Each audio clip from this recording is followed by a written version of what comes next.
Ao longo de mais de um século, o Canal do Panamá, hidrovia construída na América Central, tem proporcionado uma maneira eficiente e econômica de conectar os oceanos Atlântico e Pacífico, contribuindo para acelerar e baratear as viagens marítimas.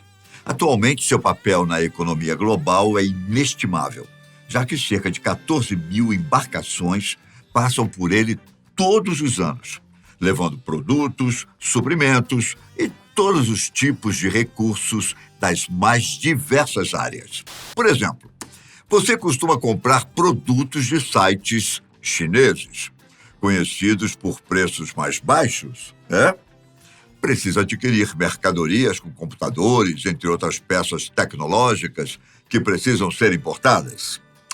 Gosta de fazer suas compras com prazos mais rápidos, sem precisar gastar rios de dinheiro com fretes expressos?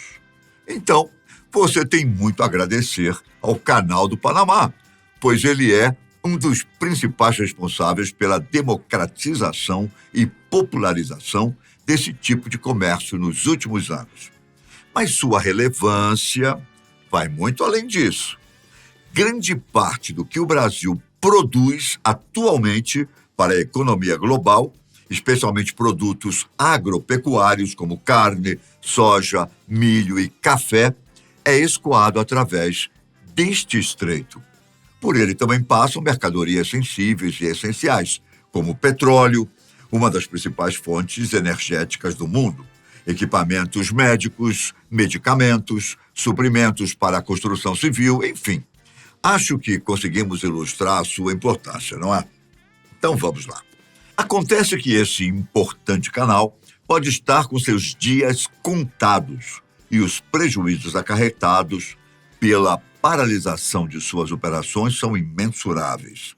Entre as principais causas que ameaçam seu funcionamento estão as mudanças climáticas, que cada vez mais alteram o equilíbrio dos ecossistemas, o que inclui o abastecimento e os níveis dos rios, lagos e oceanos, fundamentais para as atividades do Canal do Panamá. Bom, a partir de agora vamos te contar um pouco mais sobre a história do canal, sua idealização, construção e como ele funciona. Tudo isso está intimamente ligado com a atual crise que estamos enfrentando. A partir disso, iremos te apresentar as principais causas desses problemas, o que pode e o que está sendo feito e o que provavelmente acontecerá com o estreito no futuro, apontando quais serão os verdadeiros impactos para o comércio e a economia global. O Canal do Panamá começou a ser construído oficialmente no final do século XIX, mas sua origem é bem anterior a isso. Os primeiros a enxergarem o potencial de uma possível conexão entre os oceanos Pacífico e Atlântico naquela região foram os exploradores espanhóis no período das grandes navegações, sobretudo depois do século XVI. Pode parecer estranho, mas é isso mesmo. Estamos falando de uma época próxima à chegada dos colonizadores no Brasil.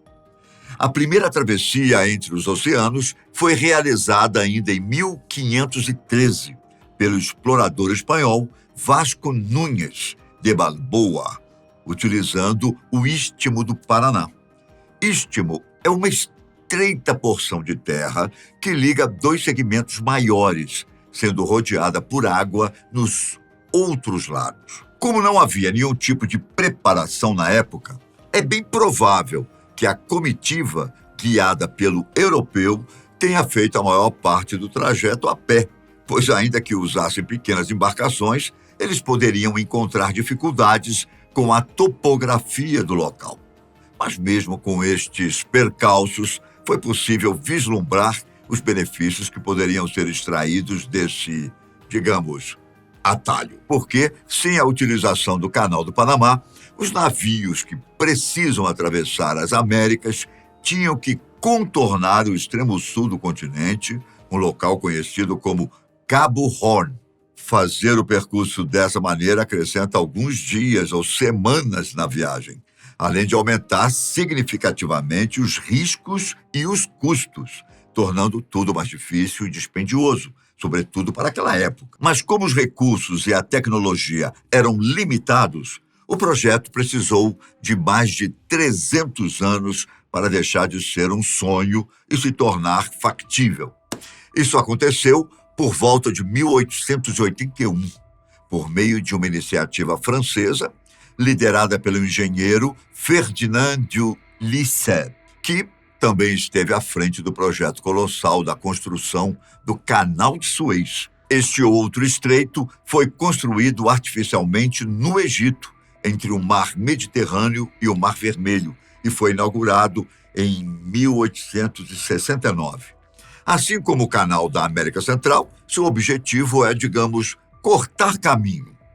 Ele permite que os navios viajem entre a Europa e a Ásia Meridional sem precisar contornar o continente africano, reduzindo a distância do trajeto em cerca de 7.000 quilômetros. É impressionante, não é? Bom, por conta do sucesso deste primeiro projeto, o nome do profissional responsável foi escolhido logo de cara. No entanto, contrariando todas as expectativas, o empreendimento não deu certo. Acontece que, apesar de terem o mesmo objetivo, criar uma passagem de água pelo meio do continente para reduzir as jornadas das viagens, as regiões do Panamá e de Suez são significativamente diferentes, tanto no clima como na topografia. E usar a mesma estratégia para ambas não foi uma boa escolha. Em Suez, a empresa francesa empreendeu escavações, revestiu com alvenaria para manter a estrutura e permitiu a inundação pela água dos oceanos, mantendo a água do mar e do canal niveladas. Essa é a forma mais intuitiva e direta de se criar uma passagem, concorda? Ela basicamente cria um caminho direto entre as duas extremidades, retirando o material necessário e construindo o que for preciso para garantir a sustentação. Mas isso só foi possível por conta das características daquela região.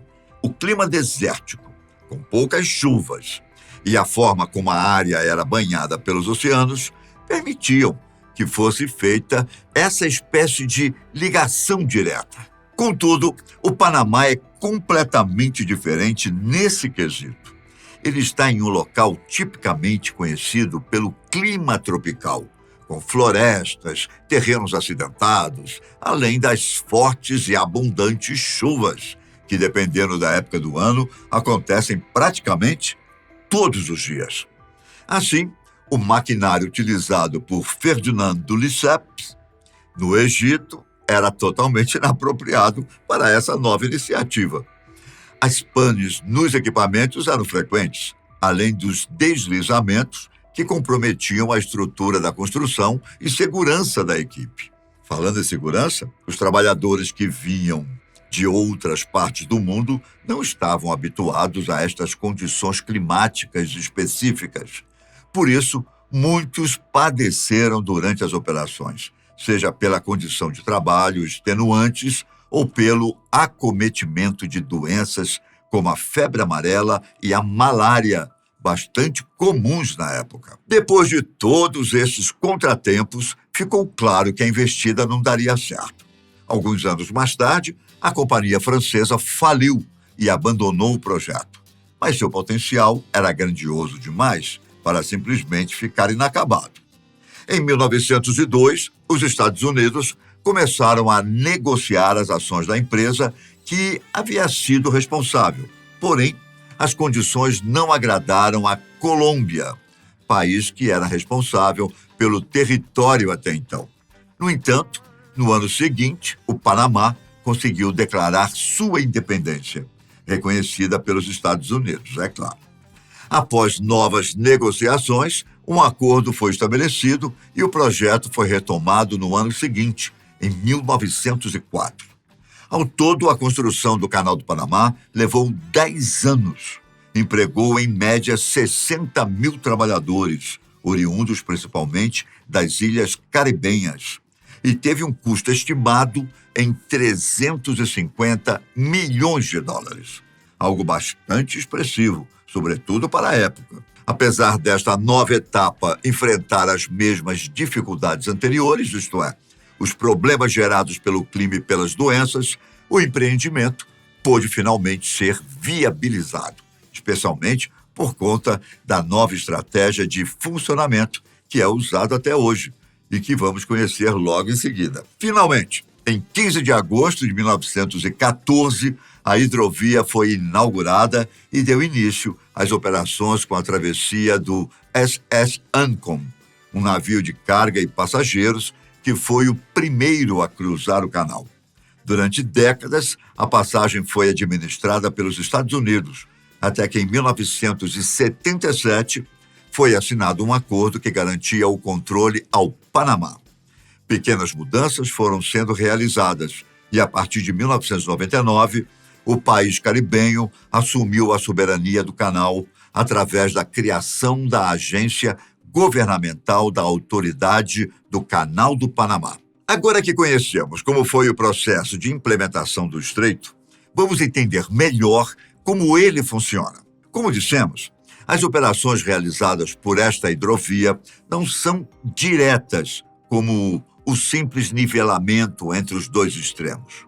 Compreender isso é extremamente importante, pois a crise atual decorre justamente do sistema que permitiu que o canal fosse construído e funcionasse perfeitamente por tantos anos.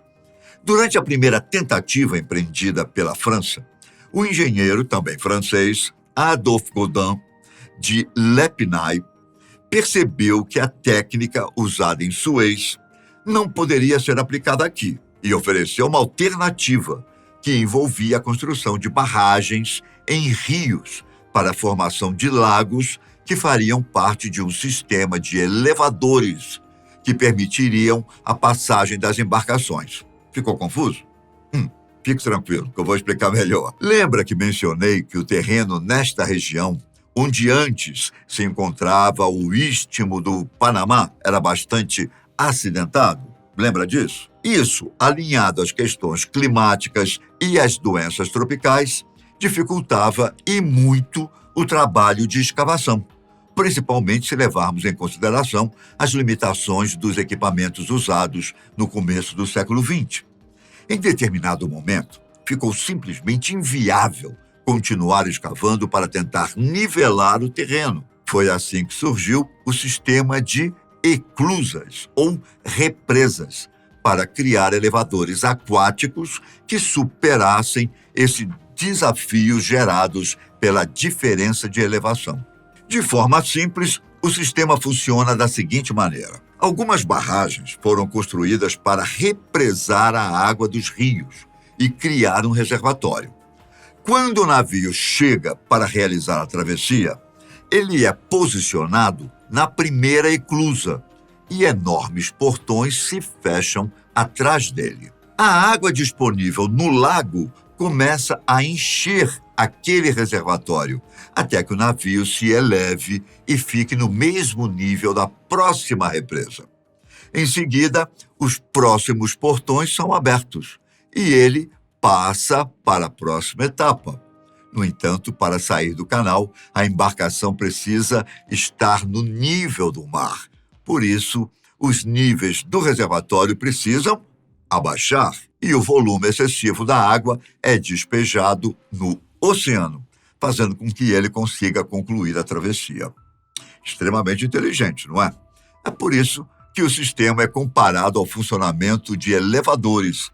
E eu nem preciso dizer o quanto isso foi revolucionário para as técnicas de engenharia da época, não é verdade? Todo o conjunto é bastante engenhoso e delicado, por isso, tudo precisa ser feito com muita técnica e cuidado, para evitar acidentes que paralisem o funcionamento do canal e gerem prejuízos financeiros e humanos. Então, mesmo comandantes experientes costumam ceder o controle das embarcações para especialistas de canal, que usam locomotivas movidas com auxílio de cabos de aço para conduzir o deslocamento. Mas, Ivan, o que poderia comprometer o funcionamento desse modelo pensado e construído tão cuidadosamente? Creio que você já percebeu que, para manter tudo funcionando, é necessário gastar uma quantidade impressionante de água todas as vezes que o volume das eclusas precisam ser aumentado ou diminuído. São necessários cerca de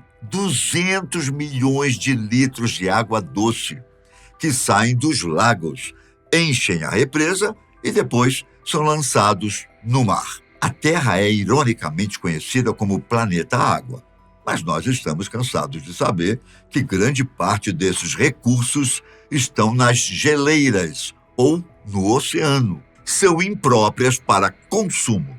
E a água doce está se tornando cada vez mais escassa, sobretudo por conta das mudanças climáticas. De forma direta, podemos dizer que o problema que o Canal do Panamá está enfrentando é a seca. Os baixos níveis de água que cada vez mais comprometem o funcionamento dessa hidrovia, que, como vimos, é fundamental no equilíbrio da nossa economia. O volume de chuvas, que antes foram uma preocupação durante a construção do projeto, hoje encontra-se em um nível alarmante e ameaça comprometer gravemente o abastecimento dos reservatórios. Os especialistas dizem que índices tão baixos de precipitação não são vistos na região desde o começo do século passado. Algo realmente preocupante. Além disso, fenômenos naturais como o El Niño podem comprometer ainda mais a dinâmica das chuvas, o que não é nada animador para o futuro próximo do canal. Este fenômeno é responsável por alterar a dinâmica das correntes quentes no Oceano Pacífico, produzindo mudanças no clima do mundo todo, especialmente na região central do globo, onde está o Panamá. Apesar de ser uma ocorrência natural, as interferências humanas, como o desmatamento e a emissão de gases do efeito estufa, ampliam ainda mais seus efeitos e deixam suas consequências ainda mais severas. Juntamente com as mudanças climáticas que estão alterando os padrões de chuva e provocando uma seca sem precedentes, o aumento no trânsito de navios, no tamanho das embarcações e no peso transportado também tem gerado uma série de problemas. É natural que, com a evolução da economia, cada vez mais produtos sejam transportados com uma frequência maior e em barcos maiores. Mas isso faz com que mais água seja gasta para realizar a travessia. E como é justamente este recurso que está faltando, a conta simplesmente não fecha. Desde 1914, já passaram mais de 1 milhão de embarcações pelo Canal do Panamá. A hidrovia chegou a passar por reformas e ampliações, mas atualmente qualquer obra nesse sentido é inviável. Caso a mata nativa da região seja retirada, dando lugar a pavimento, e isso irá impactar diretamente na absorção das chuvas, diminuindo ainda mais os reservatórios e provocando de uma vez por todas o colapso das atividades. O tráfego de navios no canal chegou a ter uma média diária de 40 travessias, com um pico em 2020, quando as compras online tiveram um acréscimo significativo quando a maioria de nós estava em casa. Desde então, o número vem caindo cada dia mais, para 35, 30, 25, e estima-se que em alguns momentos deste ano de 2024 serão permitidas, no máximo, 18 embarcações por dia, o que já é uma redução de mais de 50% do que pode ser considerado normal. Os primeiros impactos já podem ser sentidos. Cada navio precisa pagar um valor para usar o canal, assim como é feito com um pedágio, por exemplo. Mas com estas restrições, deu-se início a uma espécie de leilão fura-fila, onde quem pode pagar mais tem prioridade para usar a hidrovia. As transportadoras que não conseguem se adequar a estas condições precisam aguardar ou procurar rotas alternativas, fazendo um trajeto muito maior pelo sul do continente. Isso já pode ser sentido nos preços e prazos de envio de compras internacionais.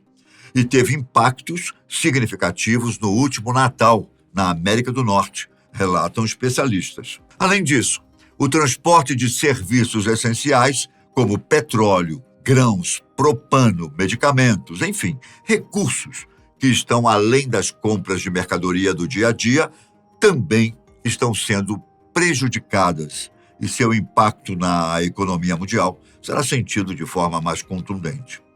Mas, diante de tudo isso, o que está sendo feito pelas autoridades? As medidas de contenção imediatas já foram implementadas, que são basicamente o racionamento do uso da água pela redução das travessias diárias.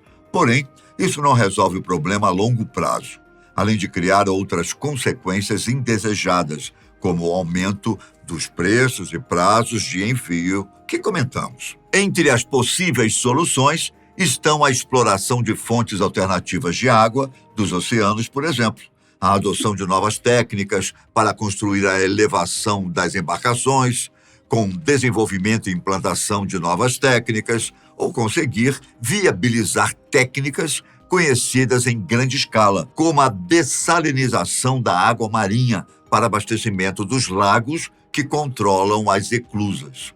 Tudo isso pode salvar as operações do Canal do Panamá, ou, ao menos, estender um pouco mais a sua vida útil de operações, o que não significa que futuramente não iremos lidar com questões parecidas novamente. A melhor saída para esse e outros problemas que estamos enfrentando atualmente é cuidar do nosso planeta, consumir nossos recursos com sabedoria. Só assim conseguiremos enfrentar nossas crises e, ao final, ter um lugar onde morar. Eu fico por aqui. Até a próxima, um grande abraço.